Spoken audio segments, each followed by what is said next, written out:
Bonjour à tous, et oui, on est arrivé finalement, n'est-ce pas? On est à la semaine 15, donc aujourd'hui, c'est la dernière classe de notre survol sur le Nouveau Testament. Vous m'avez enduré en Nouveau Testament 101, m'avez enduré en Nouveau Testament 102, et maintenant on arrive à la fin, n'est-ce pas? Donc j'espère que vous avez apprécié.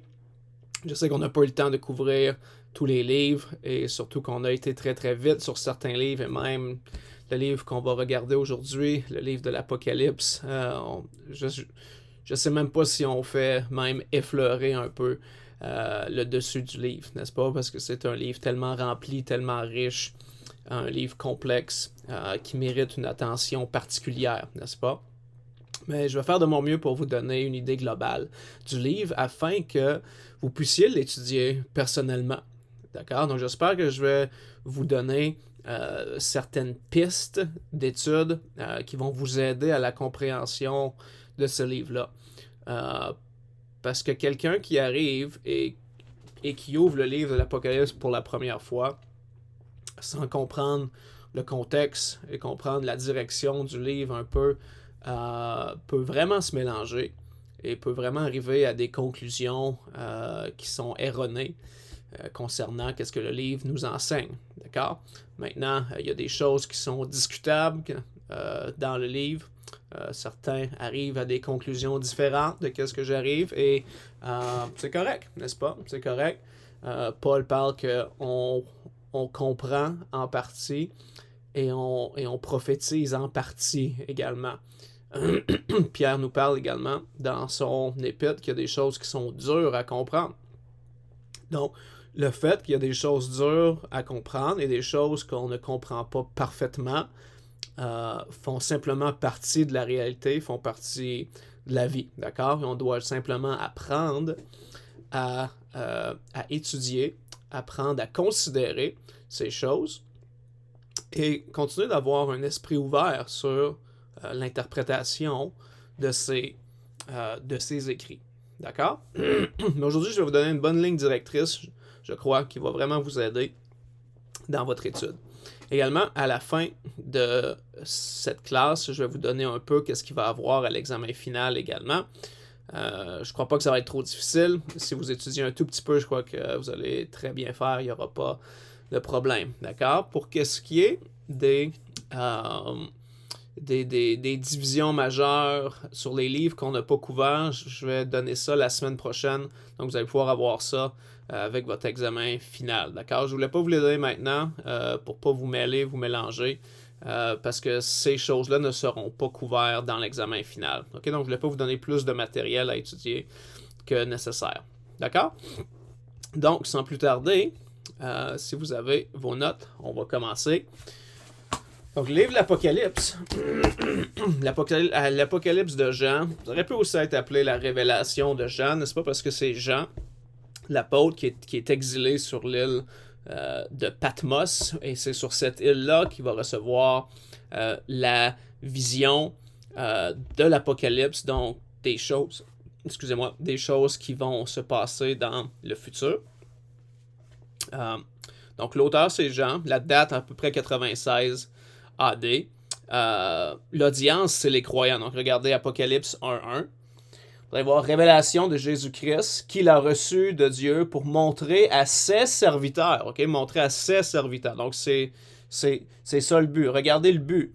Montrer à ses serviteurs les choses qui doivent arriver bientôt et qu'il a fait connaître par l'envoi de son ange à Jean, son serviteur. Le but du livre de l'Apocalypse, c'est de faire connaître aux croyants qu'est-ce qui va se passer. D'accord? Le livre est divisé en 3 sections distinctes. OK? Et ça va vous aider à l'interprétation du livre de l'Apocalypse. Regardez verset 19 maintenant. OK? Donc, on sait maintenant que le but d'Apocalypse est dans Apocalypse 1.1. Donc, de faire connaître à ses serviteurs les choses qui s'en viennent. Et il fait connaître ces choses-là par l'entremise d'un ange qui parle à Jean. D'accord? Regardez verset 19. Donc, voici qu'est-ce que 19. Ouais, verset 19. Regardez qu'est-ce qui c'est marqué. Écris les choses que tu as vues celles qui sont, donc présent, celles qui doivent arriver après celles-ci. Okay, donc, regardez verset 19. Les choses que tu as vues, les choses qu'ils sont, et les choses qui doivent arriver par la suite. Donc, il y a une claire division ici. Okay, les choses que Jean a vues, les choses qui sont, donc présent, et les choses qui vont arriver plus tard. Okay, donc, toute la portion de qu'est-ce qui va arriver plus tard se trouve à partir du chapitre 4 jusqu'à la fin du chapitre 22. D'accord? Regardez chapitre 4, verset 1.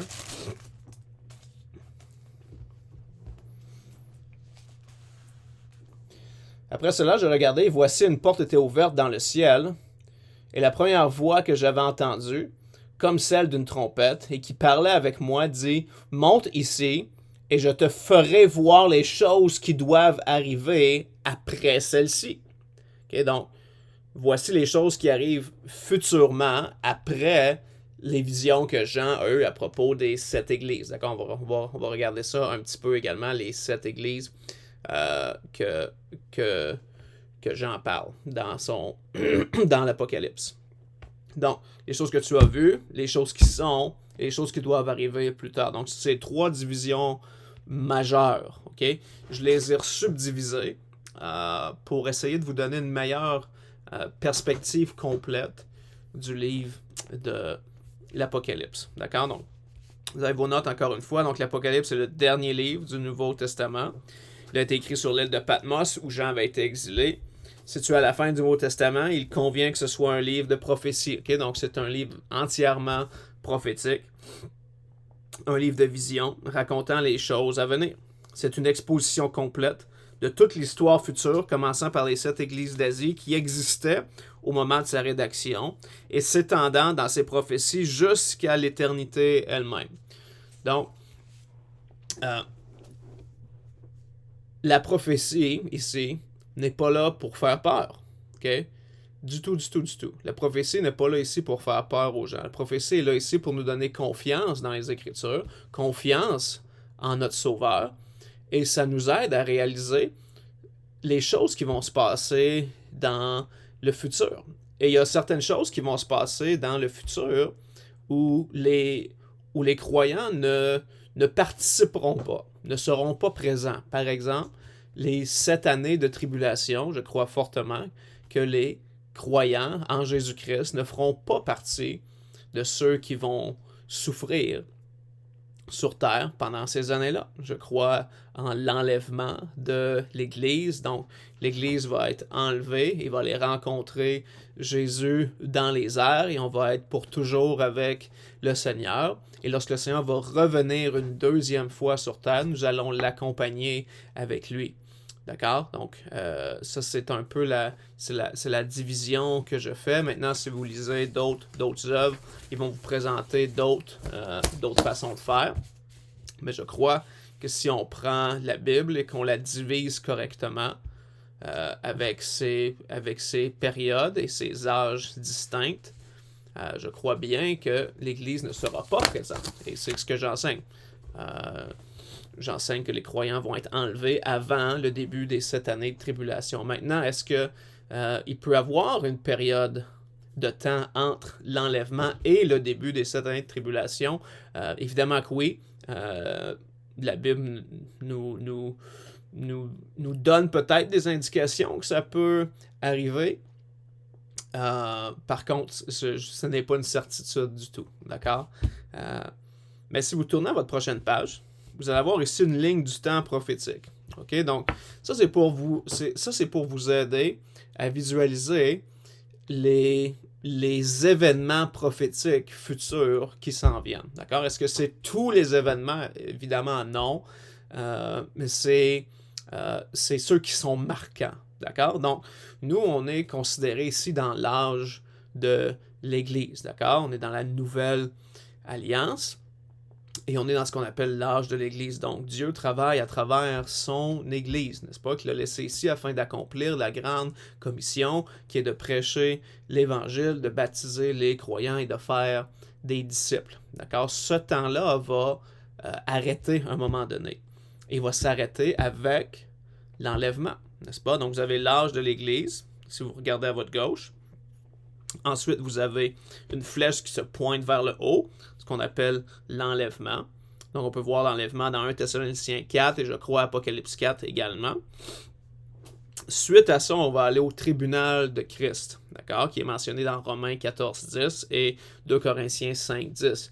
Le tribunal de Christ, c'est là où est-ce que les croyants vont recevoir leur récompense pour leur travail qu'ils ont fait sur terre, n'est-ce pas? Et le Seigneur va donner certaines couronnes à certaines personnes, et ces couronnes-là, ceux qui les reçoivent vont les relancer au Seigneur en disant tu es simplement digne de recevoir toutes les couronnes, Seigneur. D'accord? Donc, le tribunal de Christ. Ensuite, on a ce qu'on appelle la tribulation, qui est séparée en deux. Deux périodes de 3 ans et demi. Donc, on a le commencement des douleurs, qui est le premier 3 ans et demi. Et après, le deuxième 3 ans et demi, c'est ce qu'on appelle la grande tribulation. Et c'est là que les choses les plus catastrophiques vont arriver. C'est pendant ces 3 ans et demi-là des 7 ans. D'accord? C'est aussi au milieu de la tribulation que va être révélé, ou plutôt que l'Antéchrist va être annoncé au monde. Et c'est là également qu'il va établir la marque de la bête. Donc, notez que la marque de la bête, quoiqu'elle peut être en préparation, est simplement mise en marche à la moitié de la tribulation. D'accord? Ça, c'est des informations clés à comprendre afin de bien savoir qu'est-ce qui se passe et d'être capable d'interpréter les événements récents avec la parole de Dieu et de déterminer si les événements qui se passent ont un lien avec la fin des temps ou non. D'accord? Par exemple, la marque de la bête, c'est quelque chose qui est parlé constamment, presque à tous les jours, n'est-ce pas? Il y en a qui disent que c'était le vaccin, il y en a qui disent que c'est une puce électronique, il y en a qui disent que c'est autre chose, n'est-ce pas? Mais lorsqu'on regarde aux Écritures, il faut penser que ça arrive après les 3,5 années, dans le milieu de la tribulation. Okay? C'est là que ça va être implanté. Également, cette marque-là est une marque visible, n'est-ce pas, qui est de 1 sur le front et de 2 sur l'avant-bras. Donc, c'est aux 2 endroits. Okay? Donc, c'est des choses à considérer. Et si vous êtes bibliciste et vous croyez à la Bible d'une façon littéraire, parce que dans cette optique-là ici, sur la marque de la bête, il n'y a aucune indication qui nous montre que c'est quelque chose qu'on doit allégoriser, okay? Qu'on doit interpréter par nous autres-mêmes et dire, OK, ça doit vouloir dire ci, ça doit vouloir dire ça. Non, c'est marqué que c'est une marque et que c'est sur le front et sur l'avant-bras. D'accord? Donc, il faut faire attention à ça pour ne pas mettre des métaphores à des endroits où il n'y a pas de métaphore, ou à allégoriser des passages qui ne sont pas à être allégorisés. Il y a beaucoup de passages dans l'Apocalypse qui nous dit « semblable à ». Okay? Donc, même Jean ne savait pas trop qu'est-ce qu'il regardait, mais il dit « ça ressemble à ça ». Donc ça l'amène des spéculations. Est-ce que c'est quelque chose qu'on retrouve maintenant? Est-ce que c'est quelque chose qui n'est pas encore implanté? Donc, c'est des spéculations. Et tout ce qui est spéculatif, on ne peut pas être dogmatique à propos de ça. D'accord? On ne peut pas faire une dogma avec quelque chose qui est spéculatif. D'accord? Donc, ça, c'est d'autres points à considérer lorsque vous lisez Apocalypse. J'essaie d'être un gars terre à terre et de prendre les Écritures pour qu'est-ce qu'ils nous donnent. D'accord? Qu'est-ce que les Écritures parlent haut et fort? On parle haut et fort. Qu'est-ce qui est spéculatif et qui peut causer des différences d'interprétation? Eh bien, on peut avoir une idée, on peut avoir une opinion. Mais de là à dire c'est ça qui va se passer, ça, il faut faire très attention à ça. D'accord? Donc, la tribulation dure 7 ans, marque de la bête et l'abomination de la désolation. Donc, quand l'Antéchrist va s'asseoir dans le temple de Jérusalem et va se déclarer lui-même Dieu. Ça arrive dans le milieu de la tribulation. Ensuite, après les 7 années de tribulation, on a la seconde venue de Christ, donc son retour sur terre. Il revient avec les croyants également. À quelque part entre la tribulation et la venue du Christ, on a les noces de l'agneau. D'accord? Donc, Apocalypse 19, versets 7 à 10. Apocalypse 19, la seconde venue du Christ, qui amène à l'Armageddon, qui est une immense bataille, n'est-ce pas? Ensuite, ça nous amène au millénium. Et le millénium, c'est le règne de Christ sur cette terre pendant 1000 ans. Okay, et encore, si vous lisez différents commentaires, certains vont essayer d'allégoriser ce 1000 ans-là, en voulant dire que le 1000 ans représente le royaume de l'Église présentement, ou que le 1000 ans est simplement une figure de style pour pouvoir dire une période de temps indéterminée. D'accord? Sauf que le problème avec ça, c'est que le texte répète 1000 ans constamment. Et lorsqu'on fait une étude de mots, eh bien, c'est toujours associé à quelque chose de littéraire, de littéral. Donc, le Seigneur revient, il va régner sur terre pendant 1000 ans. D'accord? Il revient sur terre à la fin de la tribulation, donc à la fin des 7 années de tribulation. On descend avec lui. La bataille de l'Armageddon est suivie du millénium. Après le millénium, pendant le millénium, Satan est lié pendant 1000 ans. Donc, si vous voulez vous imaginer, Satan ne pourra pas exercer de l'influence pendant qu'il est lié, pendant 1000 ans. Malgré tout ça, à la fin des 1000 ans, Satan va être libéré une dernière fois. Il va rassembler un énorme peuple avec lui, encore, même s'il n'avait plus d'influence pendant 1000 ans. Il va rassembler un groupe avec lui et Dieu va les exterminer comme ça. Ça prendra vraiment pas de temps, d'accord? Et finalement, ça nous amène vers le jugement du grand trône blanc, Apocalypse 20, où là, les livres vont être ouverts. Et un livre va être ouvert qu'on appelle le livre de vie, et tous ceux qui ne sont pas écrits dans le livre de vie vont être jetés dans l'étang de feu pour l'éternité. Et le diable et Satan vont être tirés dans l'étang de feu également, d'accord? Et ensuite, ce qui nous amène vers la nouvelle Jérusalem, donc un nouveau ciel, une nouvelle terre, et ceux qui ont accepté Christ comme leur sauveur vont résider dans cette nouvelle Jérusalem-là pour l'éternité, pendant que ceux qui ont choisi de ne pas accepter Christ vont vivre dans l'étang de feu pour l'éternité. La parole de Dieu dit ça, c'est la seconde mort. D'accord? Donc, c'est l'étendue de la ligne prophétique. D'accord? Je vous donne ça ici. Ce ne sera pas des choses... Ça va être à l'examen final, ça va être à l'examen final. Pas toutes les données, d'accord, mais certaines vont être présentes parce que je veux que vous soyez, je veux que vous compreniez la ligne du temps un peu, qu'est-ce qui se passe, ok? Parce que ça va vous aider énormément afin de bien discerner et de diviser les Écritures, ok? Donc, dans l'examen final, vous pouvez peut-être avoir ce diagramme-là. Et exemple, l'âge de l'Église ici peut être enlevé. Okay? Et là, vous allez devoir marquer âge de l'Église dans cet endroit-là. Okay? Ou bien tribulation peut être enlevée. Là, vous allez devoir marquer tribulation. Ça va? Super. Bon. Les divisions majeures de l'Apocalypse, on a un prologue au chapitre 1, verset 1 à 8. Ensuite, on a les lettres aux 7 églises, chapitre 1 à 3. Le livre avec les 7 sceaux, chapitre 4 à chapitre 6, les 7 trompettes, chapitre 7 à chapitre 9, l'heure la plus sombre de l'histoire mondiale, chapitre 10 à chapitre 13, les 7 coupes, chapitre 14 à 16, Babylone et Armageddon, 17 à 19, le millénium, le jugement dernier, la nouvelle Jérusalem et l'éternité, chapitre 20 à chapitre 22, verset 5, et finalement un épilogue. Okay, donc on va juste simplement on va regarder très rapidement. Ok, ben, je ne veux pas rentrer dans les détails ici. Je pourrais me mettre à parler pendant beaucoup de temps. Et le but, c'est de vous donner simplement un survol de ce livre-là.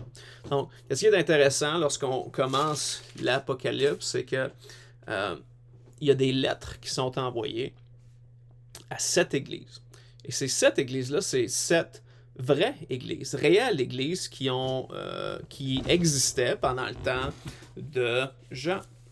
Et donc, plusieurs se demandent quelle est la signification de ces églises-là. Et plusieurs débats sur ça. Certains croient que chacune des églises représente une ère différente. Je veux dire, dans le christianisme, d'accord, avec des guillemets. Certains croient ça. Certains croient que présentement, on est dans l'ère de l'église de Laodicée. Parce que l'église de Laodicée, c'est l'église qui est tiède. Elle est ni chaude, ni froide. Elle est juste tiède. D'accord? Donc, elle n'a pas de zèle, elle n'a pas de force. Je suis pas convaincu que c'est la façon de regarder les églises de l'Apocalypse.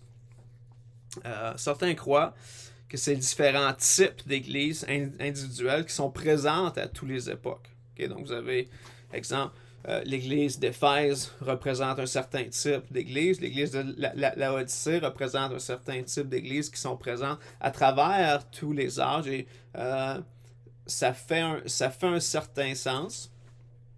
Ensuite, il y en a qui croient que ça a rapport avec les étapes de croissance d'une église locale. Celle-là, je suis vraiment pas certain de ça. D'accord, je l'éliminerais, celle-là.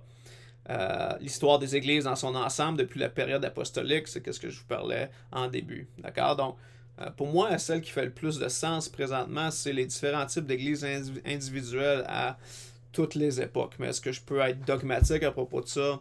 Non, parce que c'est quelque chose que je ne sais pas entièrement. D'accord? Et donc, c'est pour ça qu'on continue à étudier la Bible. Amen. C'est pour ça qu'on regarde à la Bible et on essaie de comprendre ces choses. Et il y a des choses qui ne sont pas données de comprendre. D'accord? Et ça, il faut simplement l'accepter aussi là-dedans.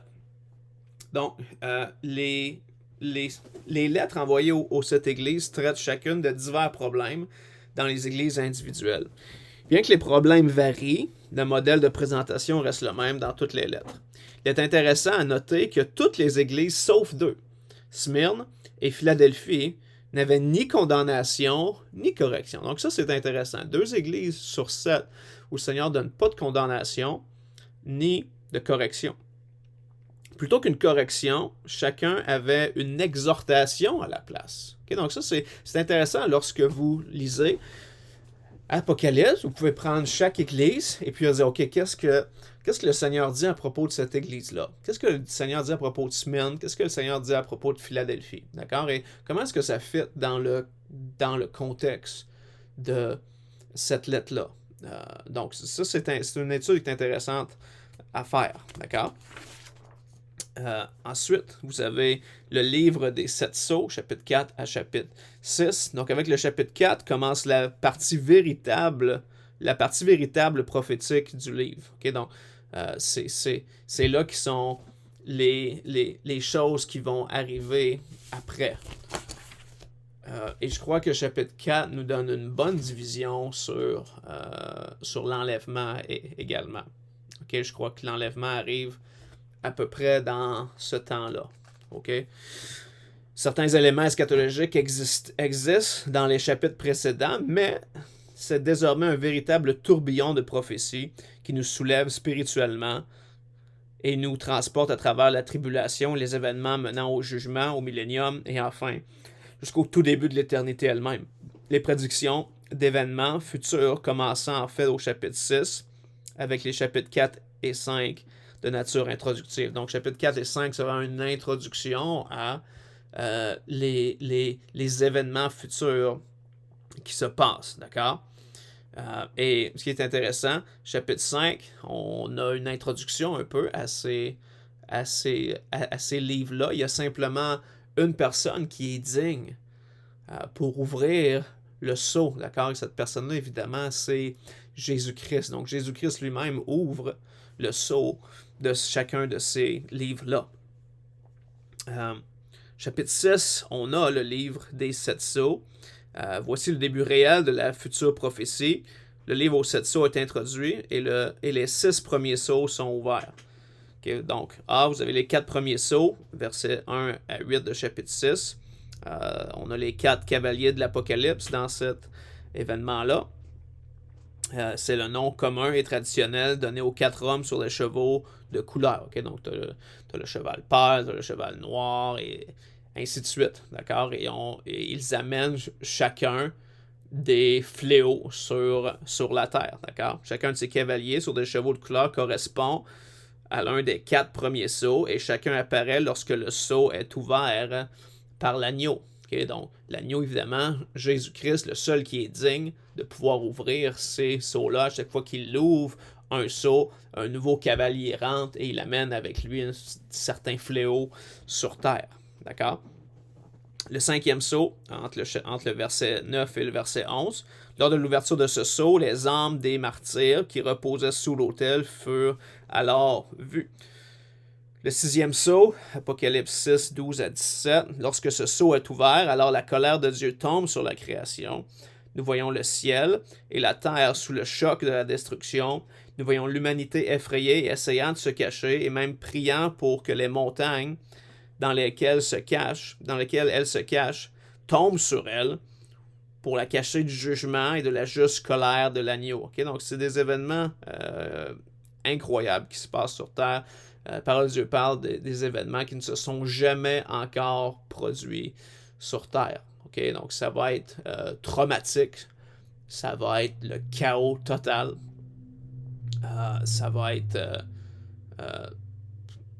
pire que dans les films. Okay? Vraiment, vraiment pire que dans les films. La parenthèse entre le 6e et le 7e sceau. Okay? Il y a comme une parenthèse entre la fin du 6e sceau et le début du 7e sceau. Nous trouvons ici le scellement, donc 12 000 personnes de chacune des tribus d'Israël. Ça, c'est important aussi. C'est des Juifs, d'accord? C'est pas n'importe qui. Vous allez avoir les témoins de Jéhovah qui croient que ces 144 000-là sont des gentils, sont des croyants comme vous et moi.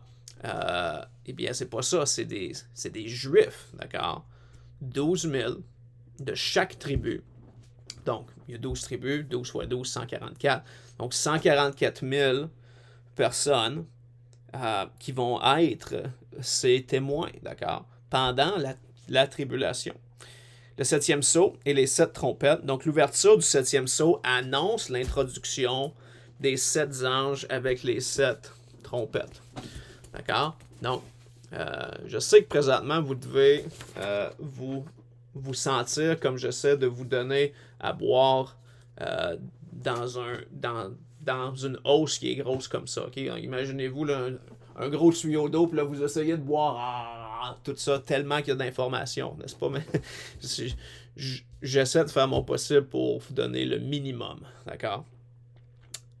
Donc, j'ai mis ici les 7 trompettes et les 7 coupes de la colère de Dieu en parallèle. Okay? Parce que c'est intéressant de regarder ces choses parce qu'il y a beaucoup de choses qui se ressemblent. Okay? C'est bon de les avoir en parallèle. Donc, nous allons rompre avec l'ordre normal du schéma et traiter du 3e et 5e point ensemble. Puis nous reviendrons à la section 4. Si on aligne les trompettes et les coupes les unes à côté des autres, les similitudes deviennent très apparentes. Cela devrait aider à comprendre et à assimiler ces passages dans le cadre général du Nouveau Testament. Okay? Donc, c'est intéressant de considérer le parallélisme qui existe avec les trompettes et les coupes. Est-ce que c'est identique? Non, mais c'est très similaire. D'accord? Donc, vous avez la première trompette, ça l'affecte la terre. La première coupe, c'est la même chose. 2 sur la mer. La deuxième coupe sur la mer. 3e trompette sur les rivières. La 3e coupe sur les rivières. La 4e trompette, ça l'affecte le soleil, la lune et les étoiles. La 4e coupe, ça l'affecte le soleil. La 5e trompette, c'est des ténèbres et des fléaux. Eh bien, imaginez-vous, la cinquième coupe, c'est des ténèbres et des fléaux également. La sixième trompette, ça l'affecte l'Euphrate et des armées. La sixième coupe, ça l'affecte l'Euphrate et des rois, d'accord?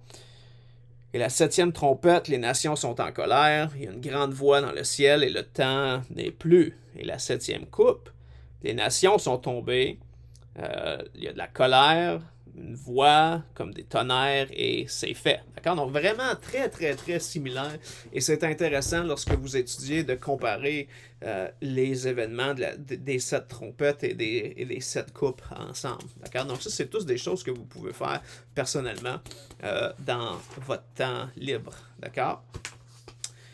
L'heure la plus sombre de l'histoire, verset 10, pas verset, mais chapitre 10 à 13. Donc, l'ange puissant, le petit livre, les sept tonnerres, chapitre 10. L'ange puissant est redoutable, le visage brillant comme le soleil, vêtu d'un nuage, les pieds comme des colonnes de feu, l'un sur la terre et l'autre sur la mer. La voix comme le rugissement d'un lion est présentée à nous tenant le petit livre dans sa main. Sept tonnerres qui disaient des choses que Jean était interdit de nous écrire. Donc ça c'est intéressant, n'est-ce pas? L'ange montre à Jean certaines choses et Jean ne peut pas les écrire. Okay? Donc il y a encore un élément de mystère, n'est-ce pas? Des choses qu'on ne connaît pas.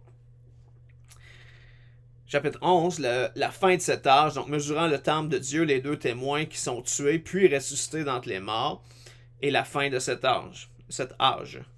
Au verset 15, le septième ange retentit de la trompette et de grandes voix dans le ciel annoncent la fin de cet âge, alors que les royaumes de ce monde deviennent les royaumes de notre Seigneur et de son Christ pour toujours. Chapitre 12, les attaques de Satan contre Christ et Israël. Chapitre 13, les deux bêtes et la marque de la bête. Donc, la bête de la mer ayant 7 têtes et 10 cornes, et la bête de la terre ayant 2 cornes qui parlait comme un dragon. La marque de la bête, chapitre 13, versets 16 et 17, et le nombre de la bête, qui est le numéro 666, verset 18. Une petite parenthèse sur ça, c'est pas à chaque fois que vous combinez des nombres ensemble puis que ça donne 666 que forcément c'est la marque de la bête, ok?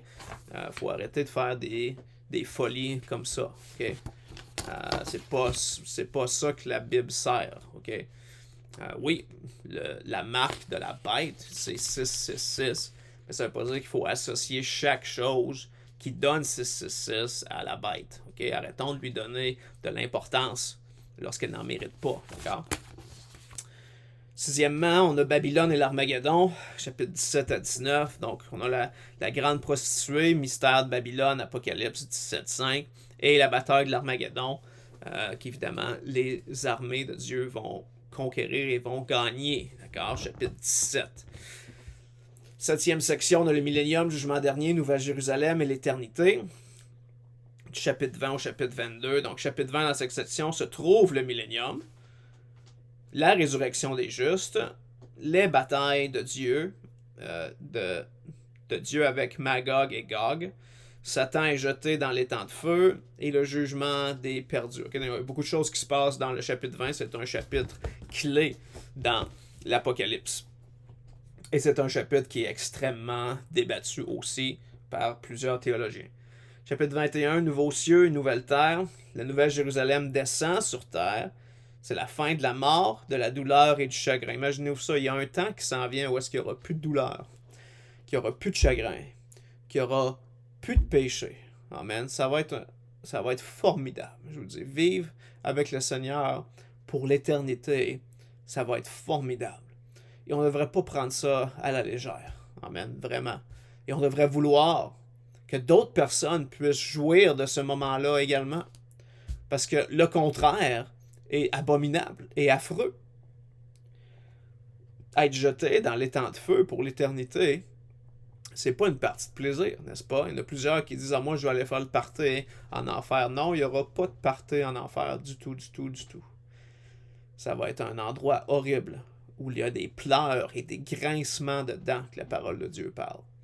Et c'est un endroit réel, aussi réel que le ciel est, aussi réel l'enfer est, et le lac de feu, l'étang de feu. Verset chapitre 22, 1 à 5, le fleuve de vie et l'arbre de vie est le début de l'éternité. Amen. L'éternité, le ciel, c'est un endroit formidable, mes amis. La nouvelle Jérusalem va être un endroit glorieux où on va vivre avec Christ pour toujours. La parole de Dieu parle qu'on va le voir face à face, on va le voir tel qu'il est. Et on va l'adorer pour l'éternité, on va lui chanter des cantiques nouveaux. Amen. Ça va être formidable. Et finalement, on a une épilogue, donc une fin un peu, une bénédiction. Ok, ça c'est intéressant. Regardez Apocalypse 22. Tout est intéressant, mais ça je trouve ça le fun de pointer ça. Verset...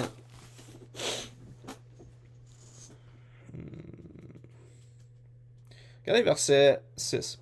Il me dit ensuite, ces paroles sont certaines et véritables. Donc, n'est-ce pas là quelque chose qui nous donne de la certitude et de la confiance en notre Dieu? C'est certain et c'est véritable, d'accord? Les choses qui vont se passer ici vont réellement se passer, un moment ou un autre. Et le Seigneur, le Dieu des saints prophètes, a envoyé son ange pour déclarer à ses serviteurs les choses qui doivent arriver bientôt. Regardez verset 7. Voici, je viens bientôt. Okay, donc, lorsque Jean écrit ça, le Seigneur dit, ces choses-là arrivent bientôt. Ça fait maintenant 2000 ans, d'accord? Près de 2000 ans. C'est pas encore arrivé. Mais c'était bientôt. Et c'est encore bientôt.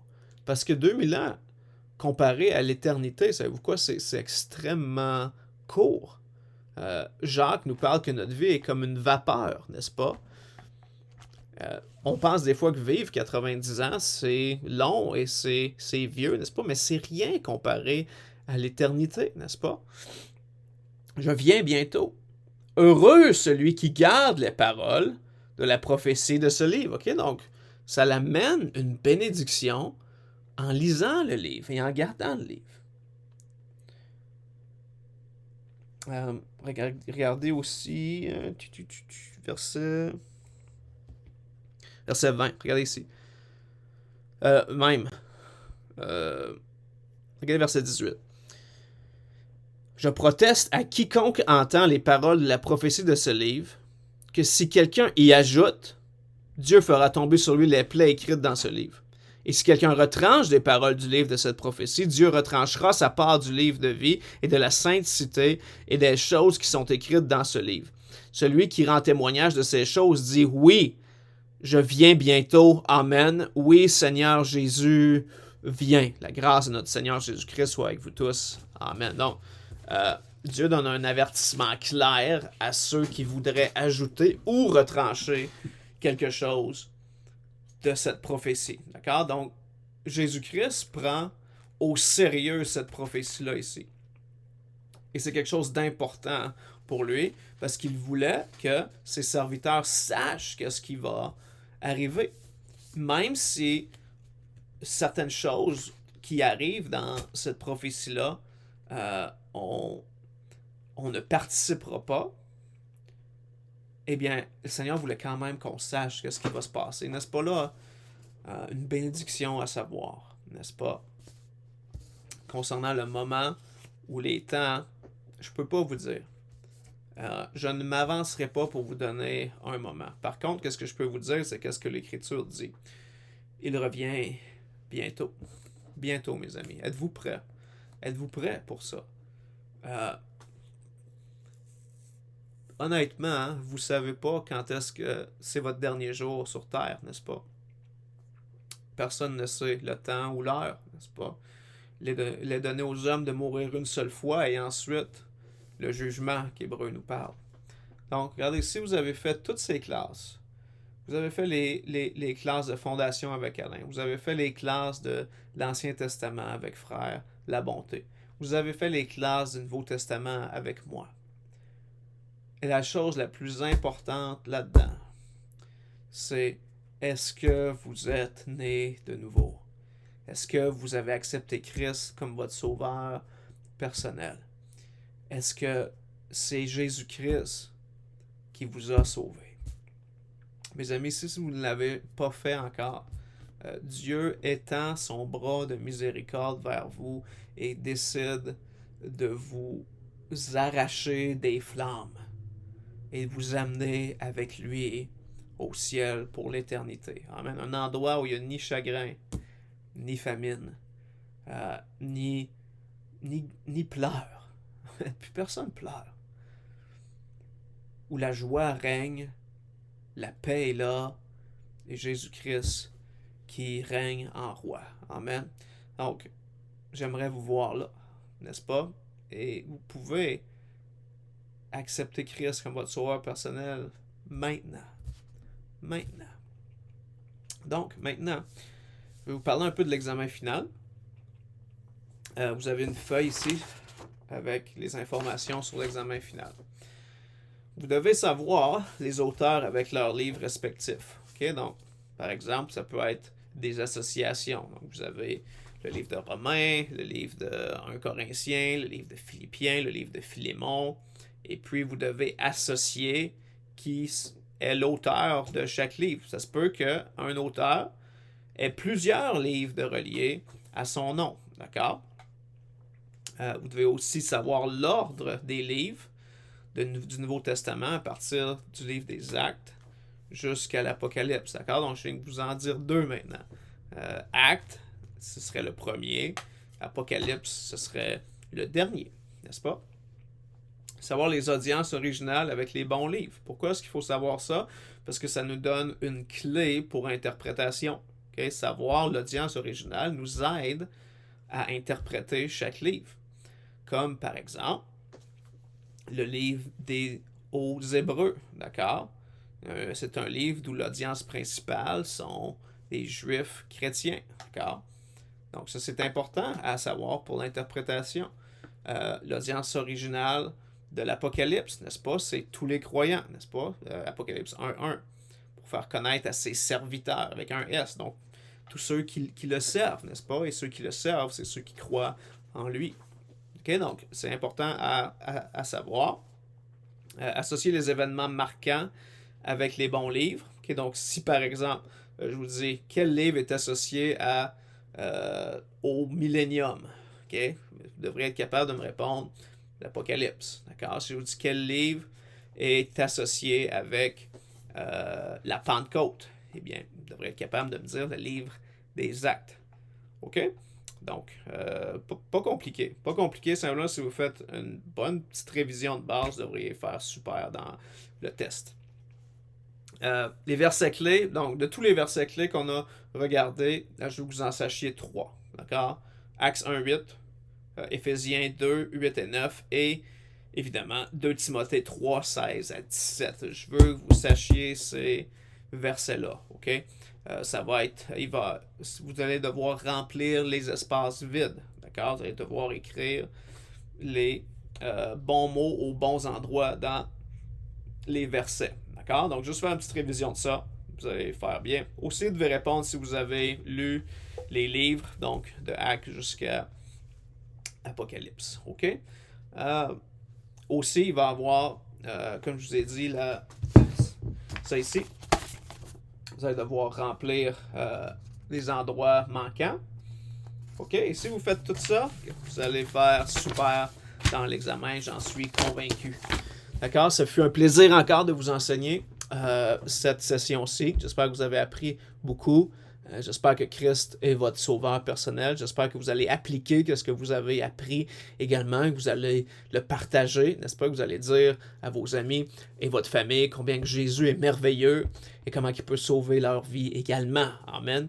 On va prier pour une dernière fois et ça va être terminé. Père, merci encore pour cette étude. Et Père, merci pour ces étudiants qui ont un désir d'apprendre votre parole et de grandir dans votre parole. Père, et je vous prie, Père, si quelqu'un n'a pas encore accepté Christ comme son sauveur personnel, Père, je vous prie qu'aujourd'hui, ça puisse être la journée du salut, Père. Je prie que le Saint-Esprit puisse les illuminer afin qu'ils puissent comprendre les Écritures et comprendre leurs besoins d'un sauveur, qu'ils puissent crier au seul et unique sauveur Jésus-Christ qui est mort pour nous à la croix et qui est ressuscité 3 jours plus tard afin de nous donner la vie éternelle et une réconciliation avec le Père. Donc Seigneur, je vous demande de les aider également dans leurs études lorsqu'ils vont se préparer pour leur examen final et j'ai hâte d'être de retour avec eux la session prochaine pour un cours de théologie. Père, je vous demande toutes ces choses au nom de Jésus. Amen. On se voit l'année prochaine, la prochaine session pour un cours de théologie. Amen. Donc, sur ce, passez tous une belle fin de journée, bon examen final et on se revoit bientôt. À la prochaine. Au revoir.